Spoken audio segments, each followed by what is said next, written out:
Hi friends, எல்லாருக்கும் வணக்கம். இப்போ நம்ம எங்கே இருக்கோம் பார்த்தீங்கன்னா, Putlur railway station. Putlur railway station சொன்னதுமே, புட்லூரா? அங்கே ஒரு அம்மன் கோயில் இருக்குமே அப்படின்னு யோசிப்பாங்க. கரெக்ட்ங்க. இங்கே தாங்க புட்லூரில் இருக்கக்கூடிய அருள்மிகு ஸ்ரீ அங்காள பரமேஸ்வரி அம்மன் எனக்கூடிய பூங்காவனத்தம்மன் கோயில் இருக்குது. ஸோ அது மட்டும் இல்லாமல் பக்கத்துலேயே பார்த்தீங்கன்னா, காக்லூர் இருக்கிற வில்லேஜில் ஒரு பெரிய சிட்கோ இருக்குது. அங்கே நிறைய மக்கள் வேலைக்கு வராங்க. அதுக்கு மெயின் ட்ரான்ஸ்போர்ட் பார்த்தீங்கன்னா, இங்கே இருக்கிற புட்லூர் ஸ்டேஷனுங்க. அது போக நான் பிறந்து வளர்ந்த ஊரான தண்ணீர்குளம்ன்ற கிராமத்துக்கும் மெயின் ட்ரெயின் டிரான்ஸ்போர்ட் ஸ்டேஷன் பார்த்தீங்கன்னா அது நம்ம புட்லூர் தாங்க.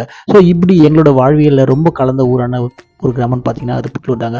அது போக புட்லூர் எனக்கு சென்டிமெண்ட்டில் ரொம்ப கனெக்டான கிராமங்க. எப்படின்னு பார்த்தீங்கன்னா, எங்கள் அம்மா பிறந்து வளர்ந்த ஊரான புட்லூர், மதுரா, ராமாபுரம் அங்கே தாங்க எங்கள் அம்மா பிறந்து வளர்ந்தாங்க. ஸோ என்னோட பாட்டி வீடு இந்த ஊர் தாங்க.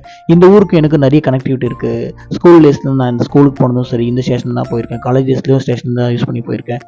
ஸோ இப்போ நான் வேலைக்கு போகிறதும் இந்த ஊர் ஸ்டேஷன் வழி தாங்க போகிறேன். அடுத்தடுத்த விடையில் இங்கே இருக்கிற அம்மன் கோயில் பற்றி ஒரு ஓவர்வியூவும், அது போக நான் வசிக்கக்கூடிய பகுதியில் இருக்கக்கூடிய தண்ணீர்குளம் கிராமத்தில் இருக்கக்கூடிய அருள்மிகு மகாசக்தி மாரியம்மன் அம்மன் கோயில் பற்றியும் ஒரு ஓவர்வியூ பார்ப்போம். அது போக காக்லூர் கிராமத்தில் இருக்கக்கூடிய ஒரு சில கோயில் பற்றியும் அடுத்தடுத்த வீடியோவில் பார்ப்போம்.